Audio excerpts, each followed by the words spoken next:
Are we live? It looks like it. How's everybody doing? I'm doing pretty good.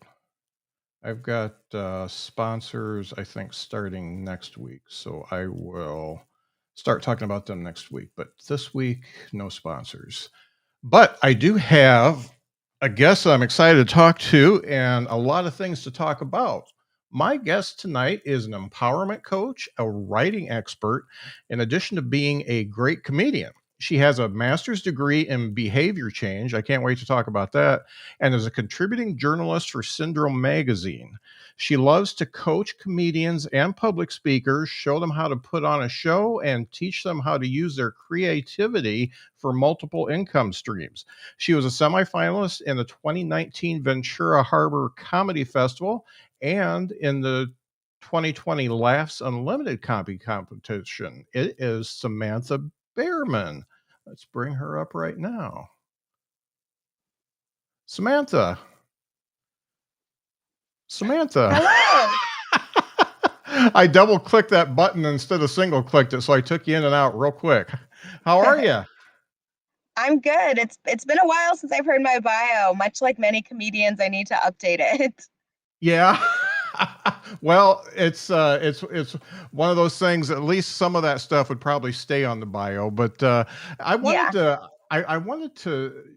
Before we get into comedy talk, I wanted to find out what a degree in behavior change. What does a master's degree in behavior change teach you how to do?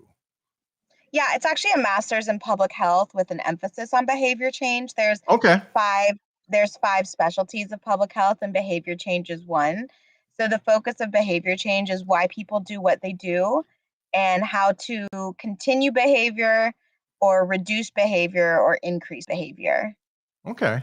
So I would guess that that really translates to comedy because I'm a comedian, you're a comedian, and we know comedians, and some of their behaviors are sometimes what holds them back.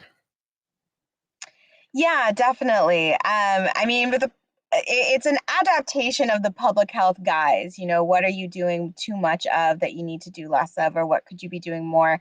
And it Mm, really the behavior change emphasis in terms of public health is the why.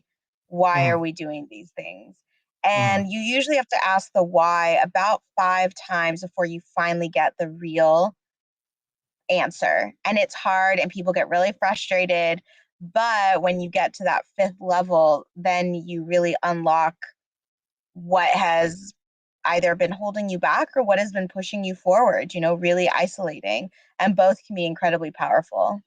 Okay.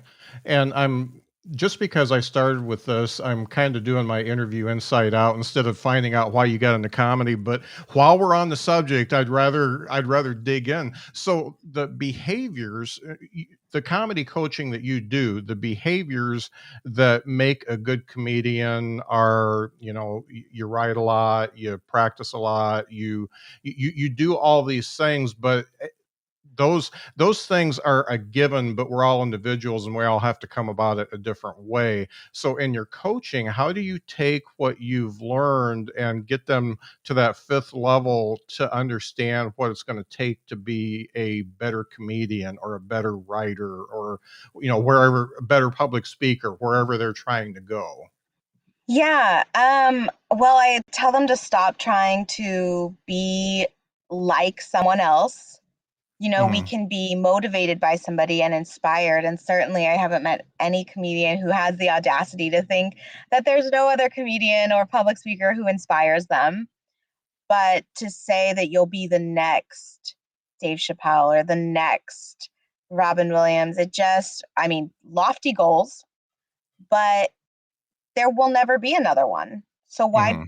chase after something that will never happen when you can be the first of who you are? So what I do with that in terms of behavior change is really isolating like your tone of voice, your point of view, what stories do you want to tell and how can we tell that? And also it's sometimes unrealistic for people for everyone to write 3 hours every day or even have a Mhm. dedicated 3 hour time slot or an hour time slot. The point of behavior change is making sustainable changes over time. So if what someone can commit to is every day for 15 minutes, they will have undistracted writing. We work on that every day for 15 minutes where they're tracking what time of day did you do that and did you accomplish it? And that's it. Not did you Mhm. write the next hit, did you, improve your set? Were you able to sustain this? Because that's one of the biggest things oftentimes with behavior change. We take on the best version that we think we want to be of ourselves right away. Mhm. We go from right here to great. I'm, from the couch all the way to running a marathon. And the Mhm. reality is, you can go from the couch and never having worked out to running a marathon 100%, but you can't walk out the door and do that. Mhm. And What that's what I see happens a lot. And then people get deflated and defeated and just don't want to keep keep pushing themselves. When Mhm. really, if they did take a smaller chunk but did it in a sustainable way, you can build off of that. Yeah, and I've observed comedians for a long time, and a lot of them the majority of them wanna make a jump into something new earlier than when they should. Mhm. They haven't mastered the 5 minutes before they take on a feature spot or even a host spot. And that is, I mean, when you I mean, a booker may believe you and say, "Okay, you look good, your feature material, I heard that 5 minutes, so you've obviously got 15 more that's just as good," and then you get up there and you find out you don't, and you bomb, and you've taken way more than 2 steps backwards, and I know a lot of comedians have uh, quit because of things like that, because they tried to push themselves too quick, or they got thrown into something that was not they weren't ready for, and it's like what you said. It's very frustrating to get to that point, and your weaknesses are just all out on display for everybody. And for a comedian, that's especially true. Mhm. Yeah, and I mean, I agree with both of that, but I also think sometimes waiting until you're absolutely ready, that also can hold people back. Like, Mhm. but some people don't know. So you do like your first hour, you think, okay, I've got an hour of great material. Let's say it's a strong hour. Great. Mhm. That's actually not enough for an hour show, especially your first one.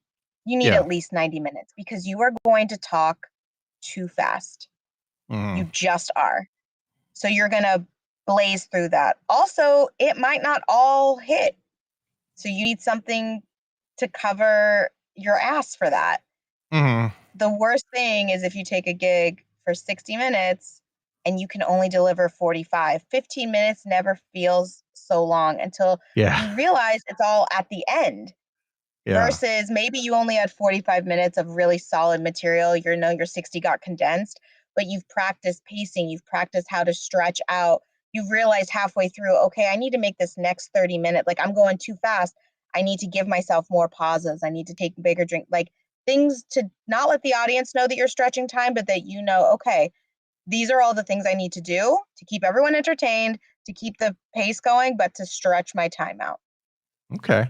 And so I'm gonna turn this interview back inside out again. Let's go back to the beginning, and we'll come back to the coaching, because I think that's going to be a fascinating thing to learn. But you you're obviously a studious person, because you got your master's degree in something that's not an easy subject. Public health is not there. There's a lot of stuff in there that you have to learn in order to get that master's degree. And at what point did the comedy part come in? Was that before college, or the graduate stuff, or was it after? When did that happen for you?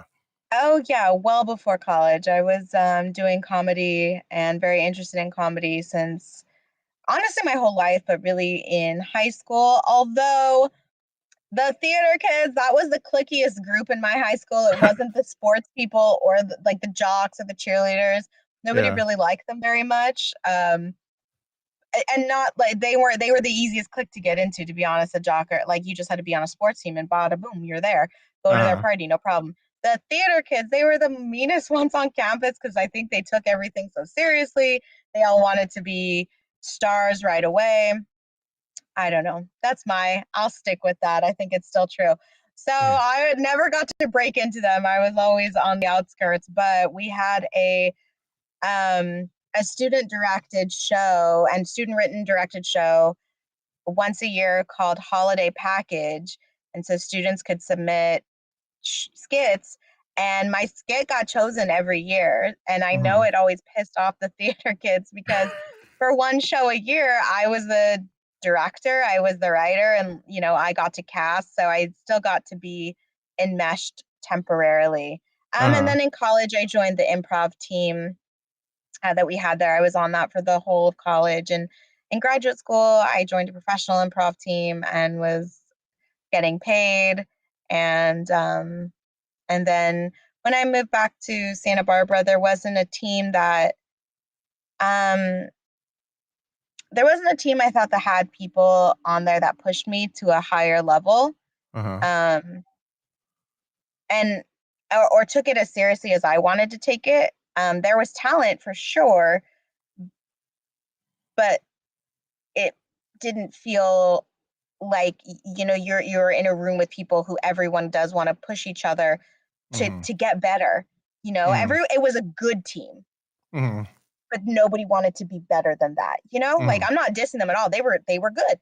Right. I wanted to be better. Yeah.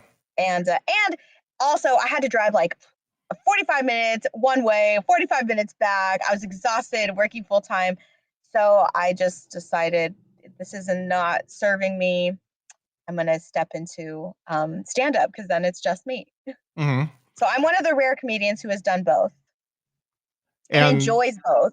yeah, I was gonna say that every stand-up I know that has done improv says 100% that it improves their stand-up because you 100%. yeah, you learn to be in the moment, and that is the hardest part of being a stand-up when you're trying to keep your act together, know which bit comes next, and watch your pacing, And watch your timing. You forget about the audience. That's what I'm guilty of. You forget there's an audience out there. totally. I mean, I see that benefit time and time again. I love riffing with the audience. And so many comics I work with and both perform with, they're terrified of that Mhm. because it is so much of an unknown. You could get an audience member who thinks they're actually really a part of the show and they're talking a lot and you're like, "Whoa, whoa, whoa. Sharon, like I know you think we're friends, we're not. I'm actually at work right now. Like, ooh, why don't you Uh-huh. treat me like you do your stepkids? Like don't really talk to me right now. Like I'm not really." See, that's how I shut people down. It's like a polite, like, "Ooh, nope, you Uh-huh. were too invested in this." Um, Talking about those skits that you wrote, I'm taking a class right now, and in my second class, the question was what was the first time when was the first time you realized you were funny and that comedy could possibly be something for you? Now, in your case, those skits that you wrote, I'm just willing to bet that some of the subjects and some of the stuff from those skits ended up in some of your bits down the line. Do you have some favorites that really stuck with you? And because when you write stuff, it's very personal, and even if it's just a 5-minute skit or something like that, it's still something big. I remember short stories I wrote when I was in junior high, and so do you have any favorites that kind of stuck with you and almost n- define who you are as a comedian?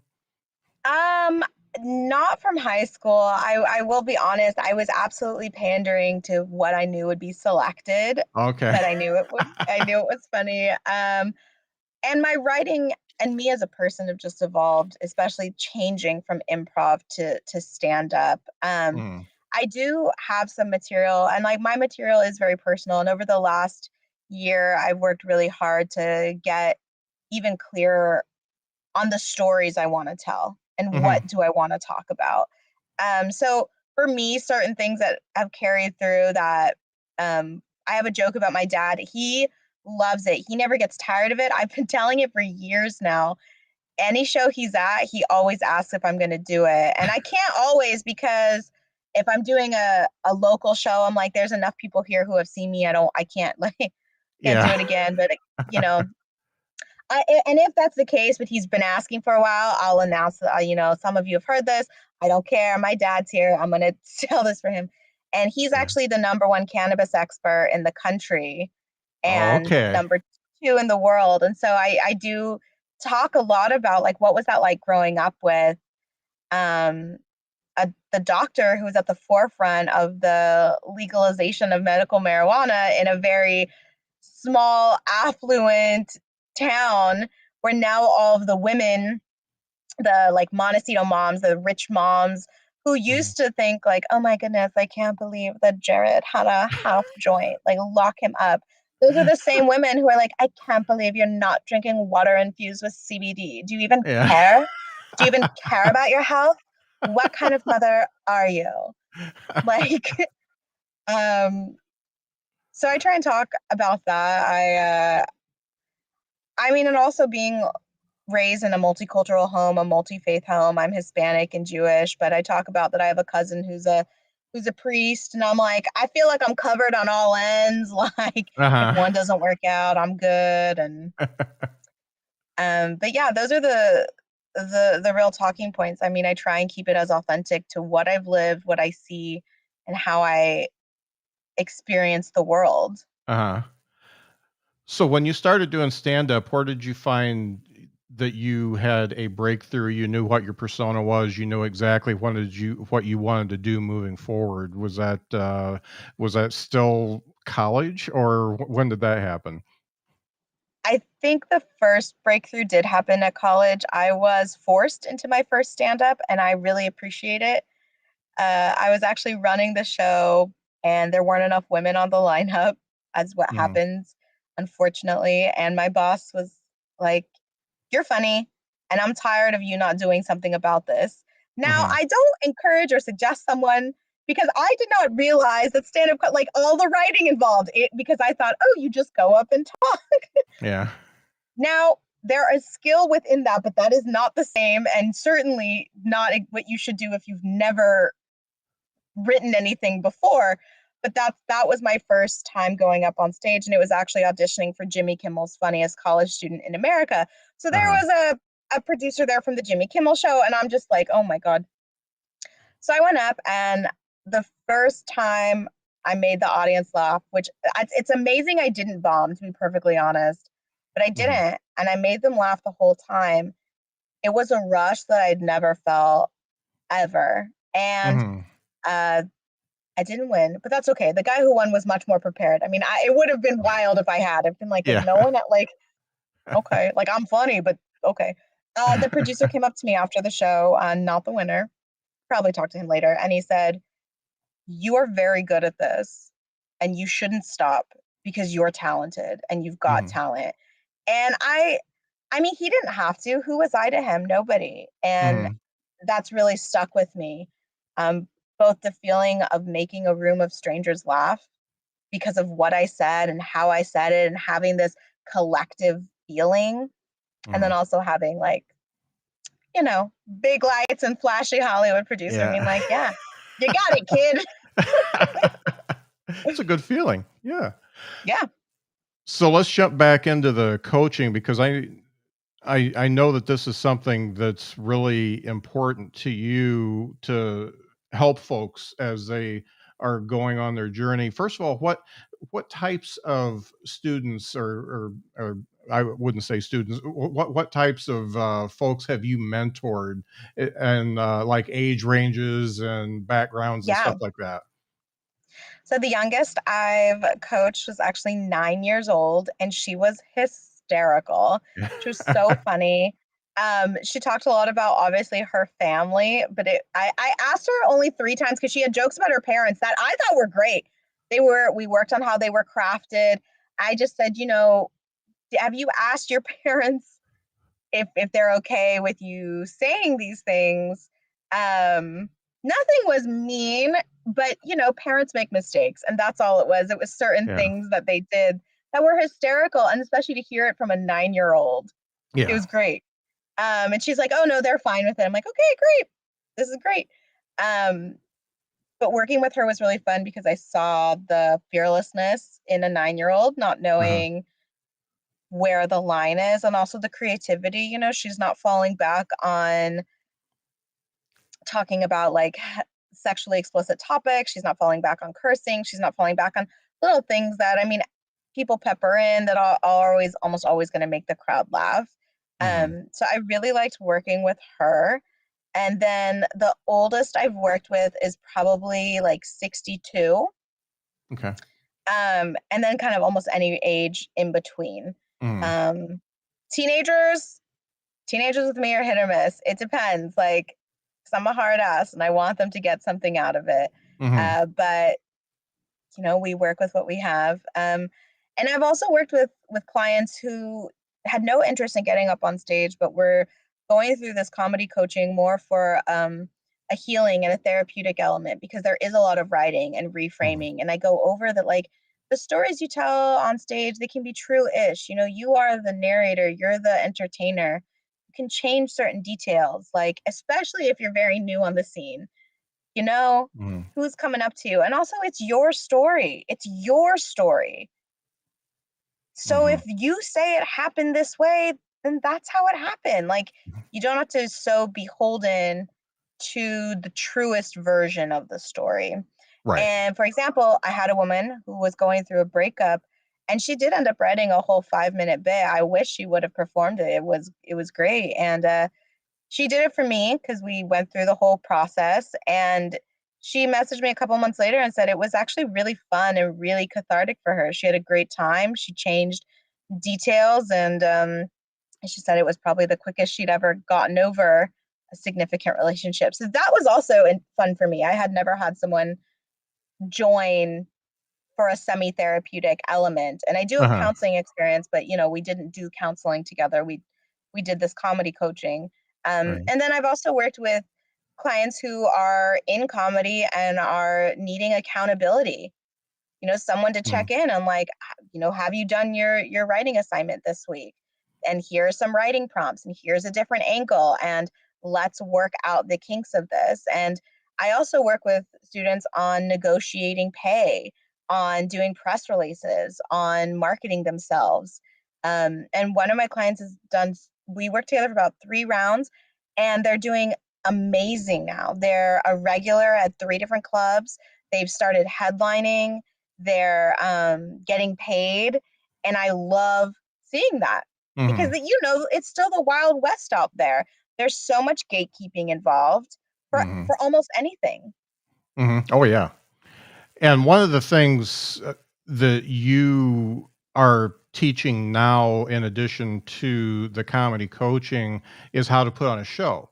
And Yes. the best thing for a comic to do if they can't get booked is just make their own show. That's what I did. It's great. And but you doing it right, I didn't understand what right was until my last show that was right before COVID, and I'm like, "Oh, yeah, I'm gonna do it this way." And that was after, I think it was my 7th show that I had done that year, and I it was much better that last time, but or if only I had known. So let's talk about putting on Mhm. a show. What are the things that you like to, uh, the boxes you like to check off when you're putting on a show, and what do you teach people about the show running? One is I teach them how not to make an ugly flyer. I can't stand the garbage. I don't know why comedians are impressed by the ugliest flyers. There's just text everywhere. There's all these unnecessary graphics. It's Yeah, awful colors.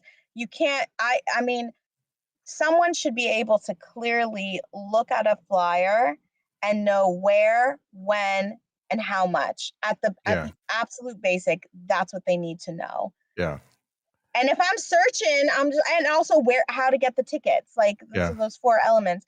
So I go over that. I say, you can do it yourself or spend $5 to $15 on Fiverr and get someone who knows what they're doing, because there's just garbage flyers out there. So yeah. one, make sure that the flyer is visible with the content. Two, discuss with the venue what their contribution is. because they'll be making money from you somehow. So how are they contributing? What do they have to lose? How are they Mhm. invested? Are they giving you an artist budget? Are they giving you a cut of the drinks, of the food? Are they giving you an ad budget? Are they giving you a marketing budget? Are they giving you a marketing person? So I give you those tools to discuss and talk with. And those are some of my beginner steps that I need for any show or any new venue I work with. And Mhm. our expectations laid out for everybody. It's in terms of social media marketing, in terms of the lineup, in terms of compensation. And then I also go over, how do you plan on compensating your lineup and how do you plan on communicating that? Because if Mhm. you're charging tickets, there is money being handled. Mhm. So where does that money go? And I think that last question is one a lot of newer comics get very nervous to ask. Yeah. Like, And where does that money go? yeah. And it's funny, people get it. They just get screwed so much, and I know when I put on my shows that the end result was I didn't need any money, so I wanted to make sure that everybody got paid. And when I brought people on, my first show was a headliner and uh, 2 guest spots with me hosting, and I told everybody, "You're getting paid. The John's gonna get 50% of the door, you 2 are gonna split the other 50%, and I'm taking nothing." So, that's what I told them. And then at the end of the night, when I went to pay them, they're like, "Oh, we really get paid?" They were surprised that they were actually getting paid, and somebody actually giving them what they said they were gonna give them or alluded to. Some I know there's a lot of alluding in the comedy business, and it never comes through quite the way you expect. Well, when I work with my clients, I say, ask straight out. Money is neither good nor bad. It makes you more of what you already are. And Mhm. if you do not want to do a job that's not paid, you need to know that before you commit and before you get in your car and drive. Mhm. Say, is Yeah. this, because I think a lot of comics, especially newer ones, stop the question at, is this show paid? And they Mhm. hear yes and they go, okay, great. The next question is, what is the compensation? Yeah. Because there are shows that'll pay you $5 and a drink. Yeah. And now, if you are brand new and you live 2 miles away, you're like, that's fine. Like, I'm out, I'm meeting. If you are 30 minutes away, what if you're an hour away? What if you're sober? Mhm. Then that drink that would have cost someone $7 to $11, like, you're like, well, I'm getting a Coke, which is a 300% markup. Yeah. Like, and Yeah, it costs like a people nickel to get make a worried that Coke. if they ask how much, that they're going to be kicked off the lineup. And it's like, better that who is this producer, who is this booker, who is this club, Mhm. and also knowing like when it's appropriate to ask and when it's better to hedge your bets, wait it out. If you're on a lineup with a national known headliner at a pretty solid club, you might not get paid, but you're going to make those connections. But Mhm. if it's something smaller, then absolutely. Always Mhm. ask. There's nothing bad can come from asking. Right. It's Right. information. That's all it is. I've never heard of someone being like, I would never kick somebody off my lineup because they asked. Mhm. Yeah, I think it's an easy question, and once they say it's a paid show, the question's very simple. What's the pay structure? What where does it come Exactly. from? Is it part of the bar? Is it part of the door? Is it part of both? Or is it just a flat fee? And that's Hmm. easy. Yeah. So going back to the comedy coach, and I'm just gonna just keep jumping around like a nut here, but going back to the comedy coach, and we talked about having some accountability for writing and understanding. Yeah, my computer's going nuts on me. Understanding what the requirements are for having a certain length of set. So 10 minutes, if you want a 10-minute set, you better have 20 minutes ready and on like that. So those things are in there. What else do you provide the folks that you're mentoring? I provide them with a variety of writing tools to kind of shake up their often dulled writing time, which isn't just writing about what's happened to you today. We go through like how do you make a bit out of headlines today? How do you flip it on its head? How do you do a veer left, the rule of threes? Mm. They also, in terms of like the production materials, I also give them day of production materials, like a very clean set list that they can give to, or lineup list that they can give to their host, which might not always be them, that they could give to the club owner, that people can have to keep things just running as smooth as possible. We go over different ticketing websites, ones that give the highest return on investment. Um, we also work with setting up their website or improving their website, Hmm. because comics do their websites like they do their flyers for their shows. It's just like clip art. Yeah, they ugly flyers bother me so much. Yeah. And So it just seems to be something that's part of comedy. It seems like if you're a yeah, comedian, you just make a really shitty flyer because you don't know how to do anything else but be a comedian. and you don't try. Yeah, so we go over that and just presentation, and we go over branding. We Mhm, also practice, practice, practice. I practice being the worst audience member, kind of all the fears you have. Um, Someone talking during your set, someone texting during your set, someone I've had someone clean out their wallet during a show, and I was like, "Who are you?" Like, what is happening right now? Are you kidding me? You paid to be here. And so we act out all of those things because a lot of times our biggest fear is the unknown. And we go over, and I tell them, I'm not going to stop the first time you try and make me stop, because mhm, people don't stop.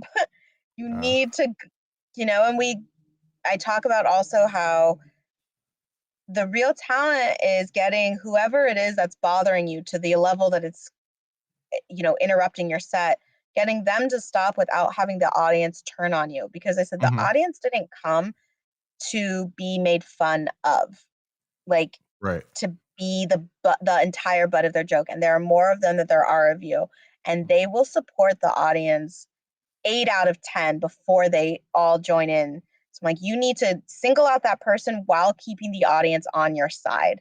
mhm, And we go over, if you lose the audience, you have 30 seconds to bring them back. Otherwise, you need to wrap your set and take what you've learned, because they will support the group before the individual, mhm, for fear of them getting singled out. So we go through, I think, really detailed and as best as real world without actually performing as we can. mhm. Sounds like I really like the mix of the business with the writing, with the performing and all that, and the fact that you play a heckler during I've never taken a class where somebody plays a heckler, so I think that's a really good take because It's and so that's what much fun. everybody's afraid of. Yeah. That's what I was afraid of, and it's, And I play a variety of the heckler. So not just boo, but like yeah. heckling is so different now. Yeah, the one I despise the most is the helper. The one that has a personal interjection that they can put into your joke and help you make it even better.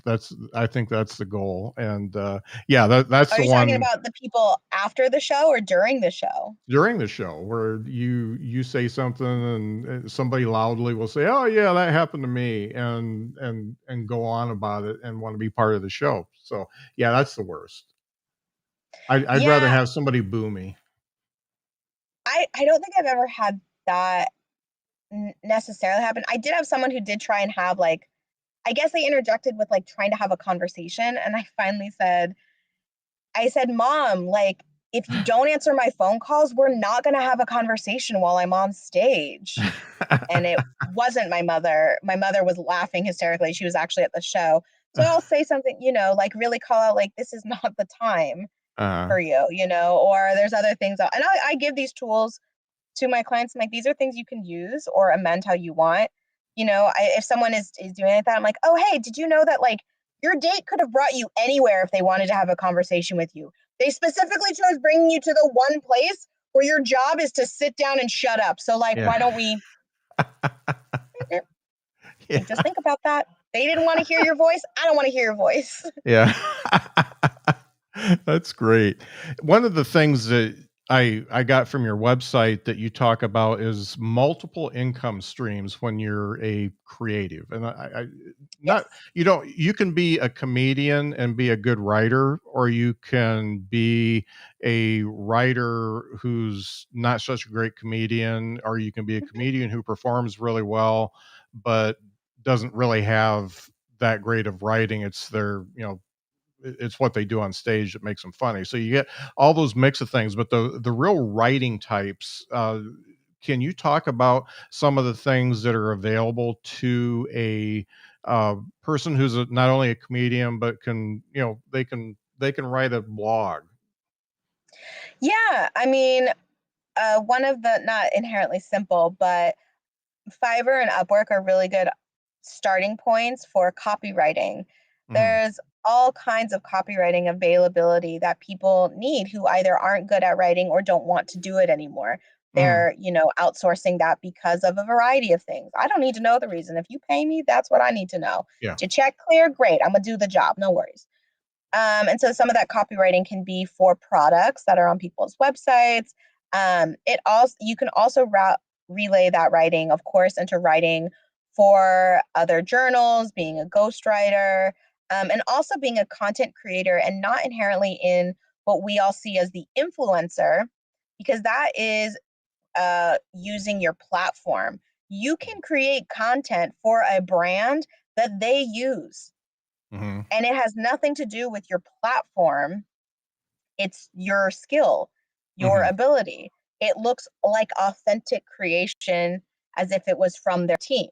So Hmm. those are some ways that a solid writer can parlay that what they're already doing into other marketable skills. Hmm. I had a friend up in Indiana that he ended up after playing around with it for a few years. It, content creation became his full time job, and he'd write he'd write about anything from shoes to lizards to musical instruments. I mean, just anything. And it's basically, getting 500,000, 2,000 words together and putting it in the something that will be interesting enough to read. And comics are pretty good at doing that part. Exactly. So if you're, say you're a comedian that's a decent writer and you don't have any credits, and you want to have good examples and things like that. You mentioned Fiverr. Are there any other ways that you can get your work out there, and have it be a something that you can put on like a press kit or something like that when you're trying to get a writing gig?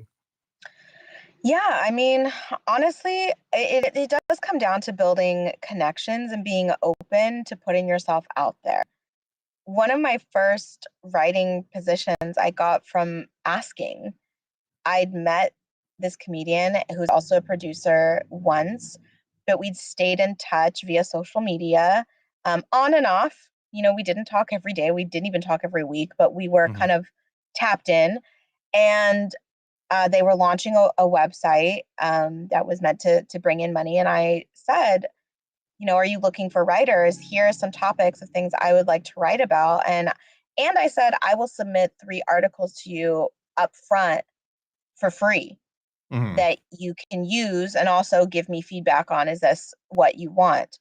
Hmm. So one of the things would be to take that risk. There is a Harvard Business School actually has an assignment for all of their MBAs that their job in 1 week is to make 20 asks so that they can get 20 no's, for just to ask for whatever it is that they want. Hmm. And the assignment is completed, they will get an A. If they hear 20 no's, nobody has ever gotten 20 no's, ever. Yeah. And we're also afraid of hearing no. I hear no all the time. I Hmm. hear no all the time. And that's okay. No's a full sentence. Now, Yeah. how I respond to that no does impact me. Do I say, Do I hear a no forever, or do I say, okay, well, you know what, maybe in a year I'll circle back. There Mhm. was a venue I had that was amazing, and I'm about to get back into it. It took a year of talking with the owner, and it was never a harsh no. It was, we'll come back to you. We'll come back. It wasn't a yes, which from my sales mind, that is a no, because it wasn't a Yeah. yes. I needed a hard yes. It took a year. But once I got that yes and that opportunity, I blew it out of the park, and it was a sold out show, Uh-huh. bringing in quite a bit of money for the venue. Uh-huh. So for those worried or trying to figure out what to do, there is no roadmap. And the Mhm. worst thing that someone can say is no. And Mhm. that's really not that bad. So if Yeah. you're afraid of hearing no, ask for 20 different outrageous things. Uh-huh.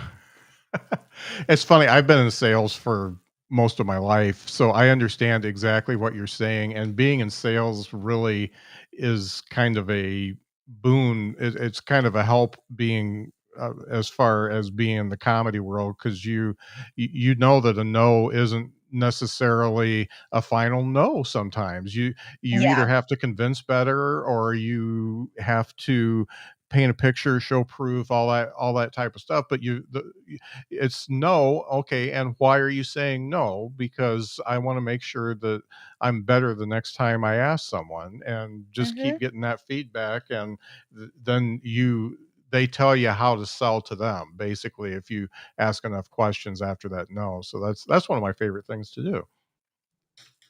Exactly. Yeah. Now, one of the things that I've seen that you're working on is comedians in your kitchen. And Yes. can you tell me a little bit more about that?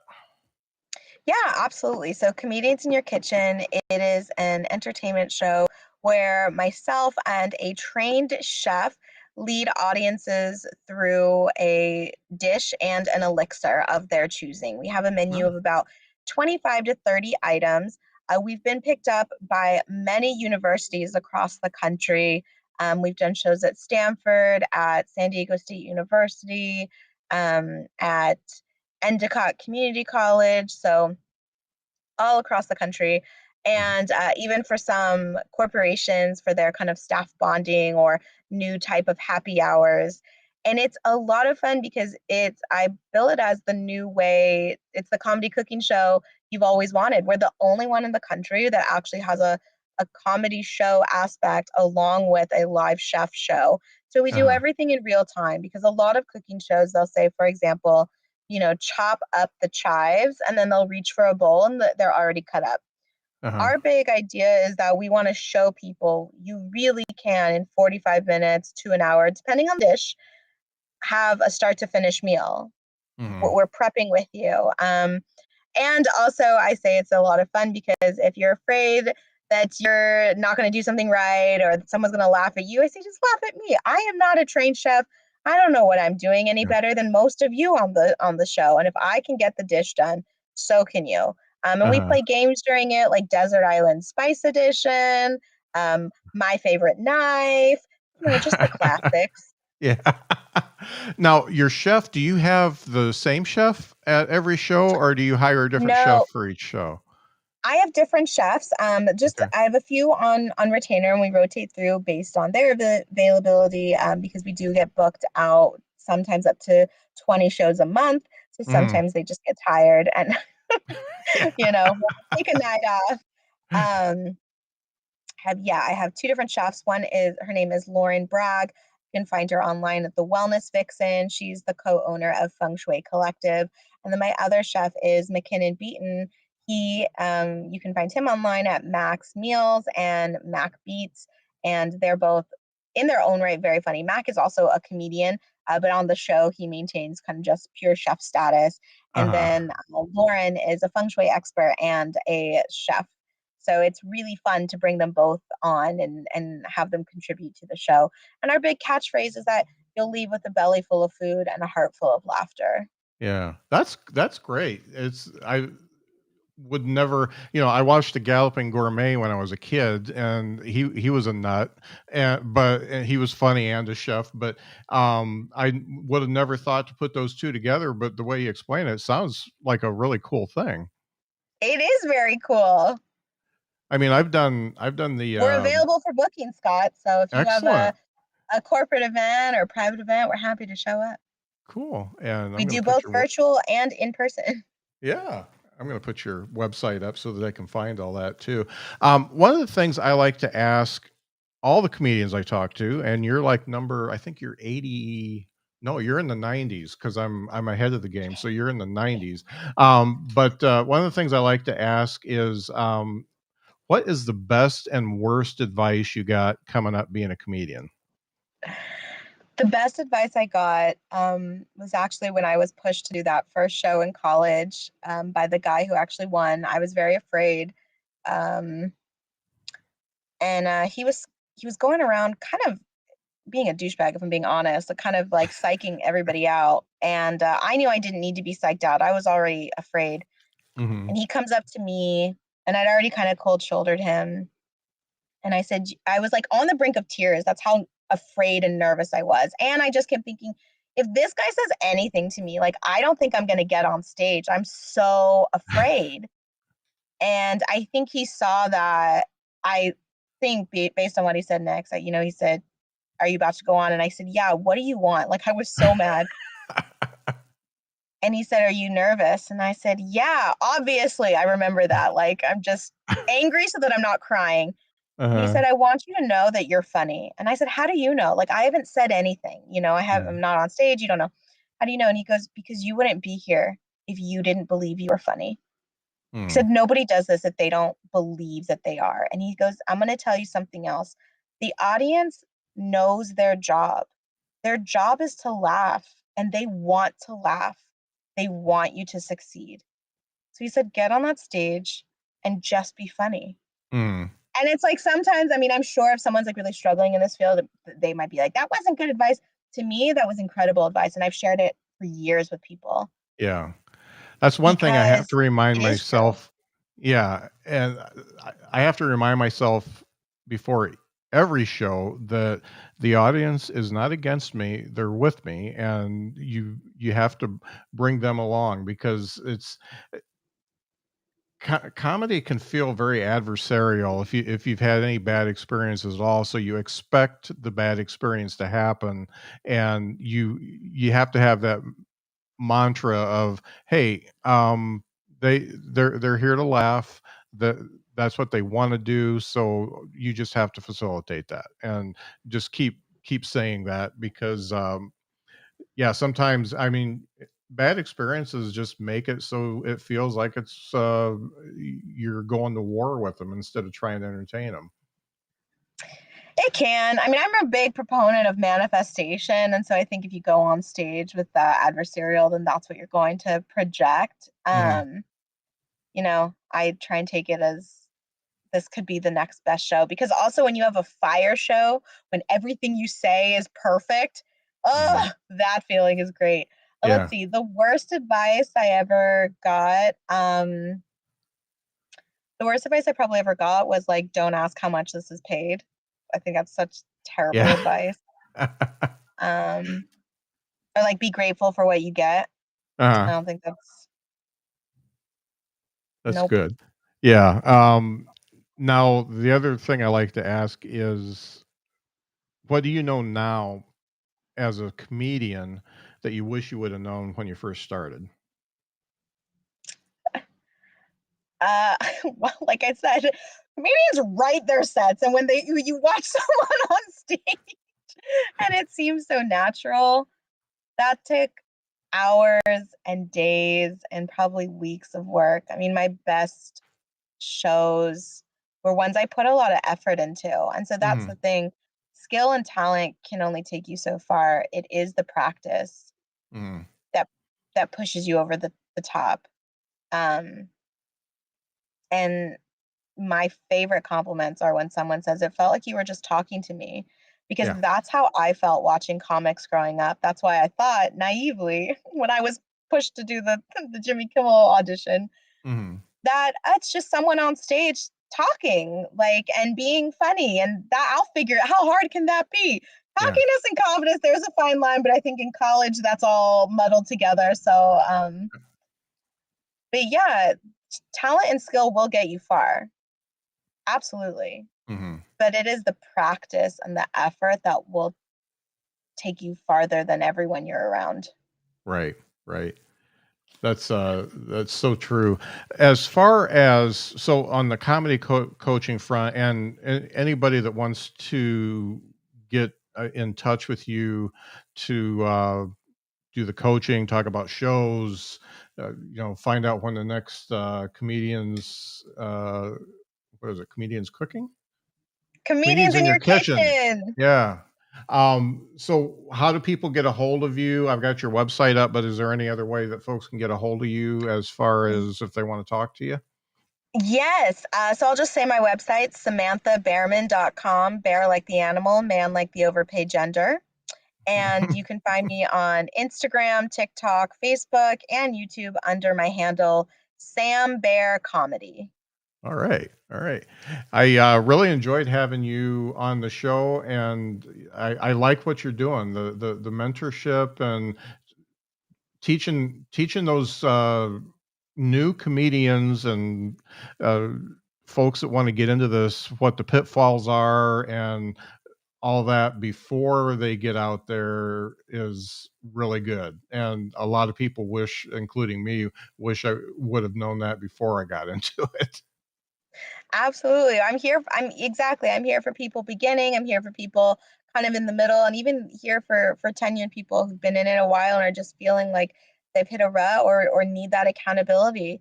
Because this is, and I'm sure you know, Scott, unless you have someone supporting you or some writing group or something, it's a very isolating passion. Mhm. Yeah. But it was great to And be on here. I appreciate the opportunity. It was fun talking with you. yeah, I really enjoyed meeting you, and I wish you the best and luck in all that you're doing. And I might sign up for one of those comedy coaching things one of these days. I'm excited. I'll see you soon then. Yeah. All right. Thanks a lot.